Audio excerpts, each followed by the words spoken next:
Sometimes I don't understand life. Like just the other day, I went for a walk with my friend. I was out walking and we were like, oh, there's my other friend. I was like, I don't know who that is. And she said, yeah, you've met this person before. I said, have I? She said, yes. You met her just last week when we were at that bar. I thought, wait, how drunk was I? Anyway, we go over and I shake this person's hand. I'm not going to name names. And so me and my friend and her friend, and we go for this little walk.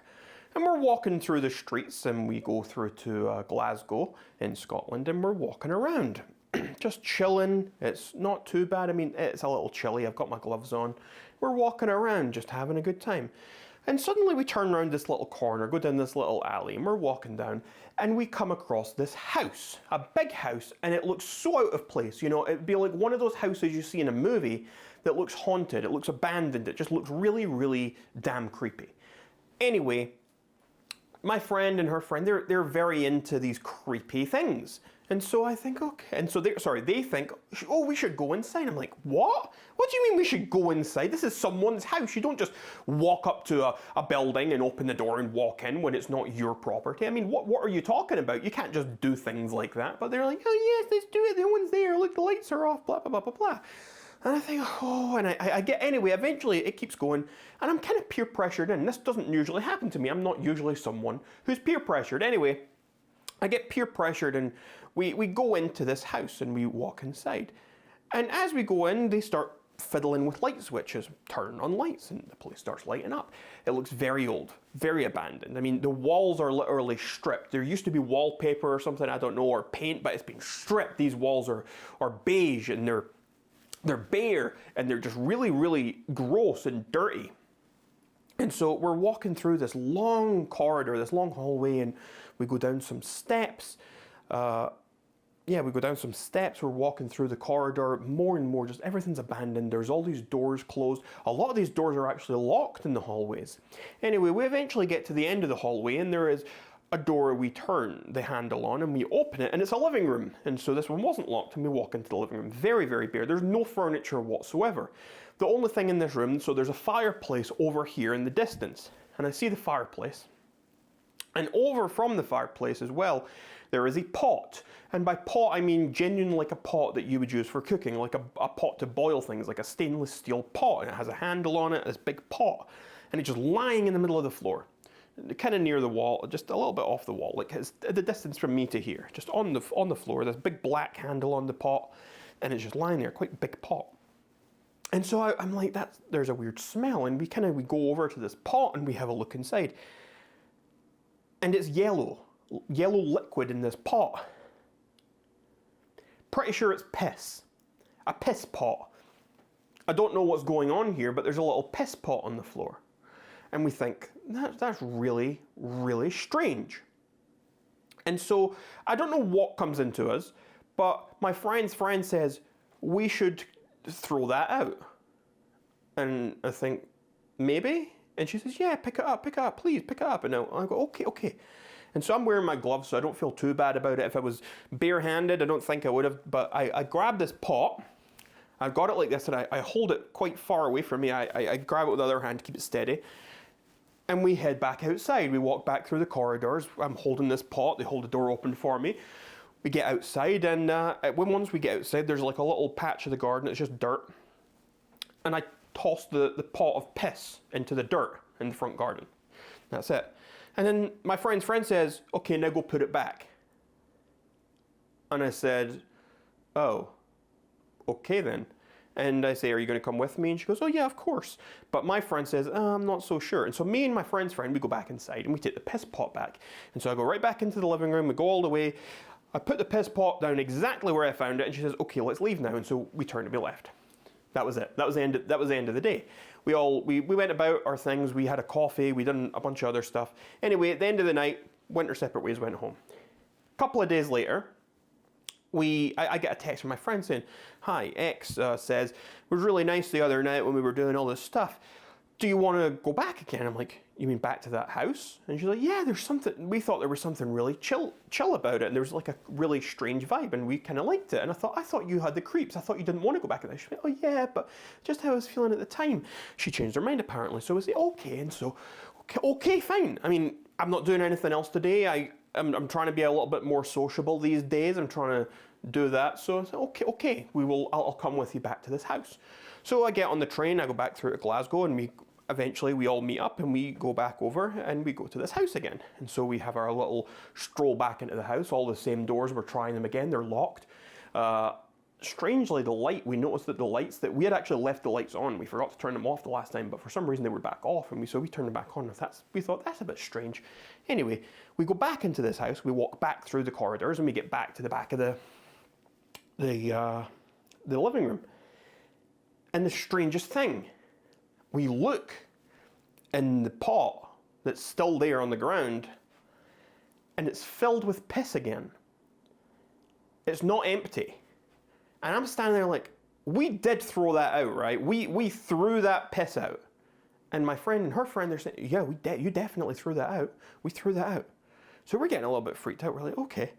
And so she says, do you want to throw it out again?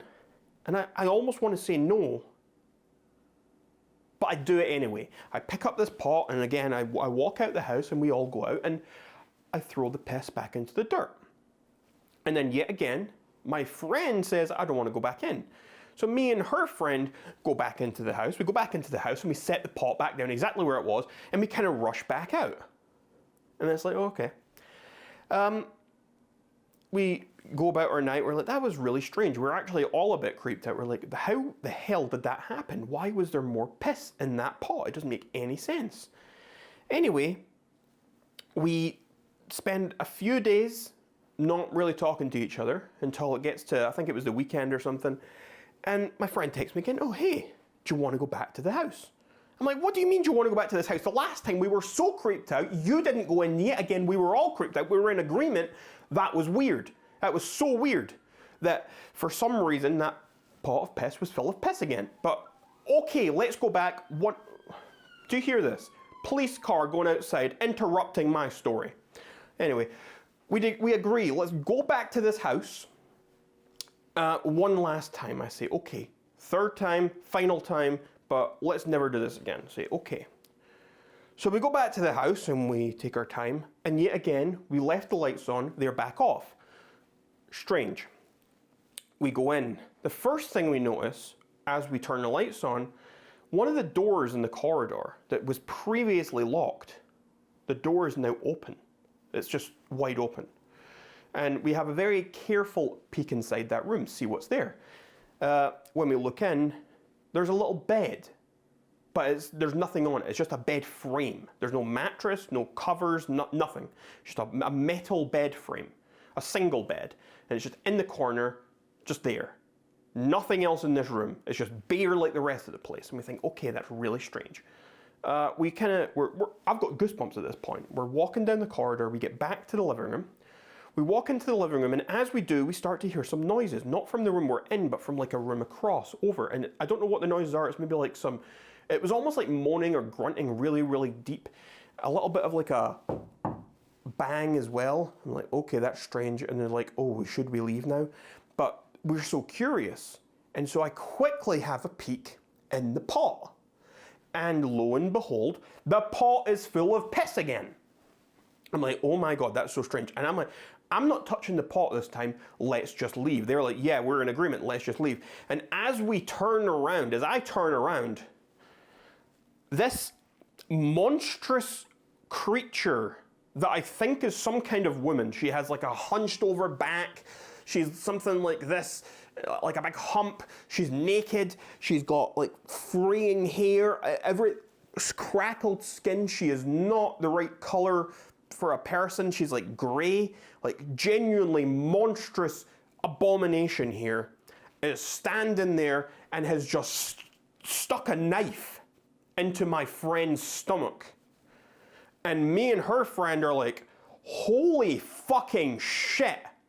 And we ran, we went right past this abomination. We were like, sorry to our friend, we're like, we are getting the fuck out of here.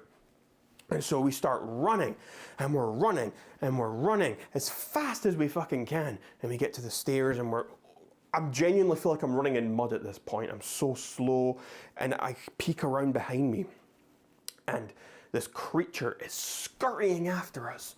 And the last thing I remembered was this creature got and had these huge fucking fingernails, these talons. And then I woke up. I was like, wow, was that a fucking dream? That's insane. It was a dream. That's all it was. The whole thing was a dream. And I lean over to the side of my bed to grab the glass of water. And as I raise my glass of water to my mouth to take a drink, it goes into my mouth and I start swallowing. I notice there's black lumps in my glass of water. Black lumps in my glass of water. And I start trying to spit it out like, oh, that's disgusting. But I can't. I'm spitting out glass. My glass of water was filled with glass. I've been drinking glass. I don't know what the black lumps are. Is the glass moldy or something? But I'm drinking shattered glass. And so my mouth's filled with it. And for some reason it's sticky and it won't come out. And I'm scraping at my tongue with my hands, my fingers, trying to get this glass out, but it won't come out. And so I run over and I get a hairdryer. For some reason the saliva is making the glass extra sticky. And so I get a hairdryer and I'm putting the hairdryer in my mouth, trying to dry my mouth out. It's not going so well, but I mean, it works a little bit. And I'm trying to dry my mouth out. It's really hot. And blood starts pouring out of my mouth as I'm trying to scrape this glass off of my tongue, off my gums, off the roof of my mouth. And I'm prodding at it with my tongue, trying to get out of my fucking mouth, spitting this glass. And then I woke up again.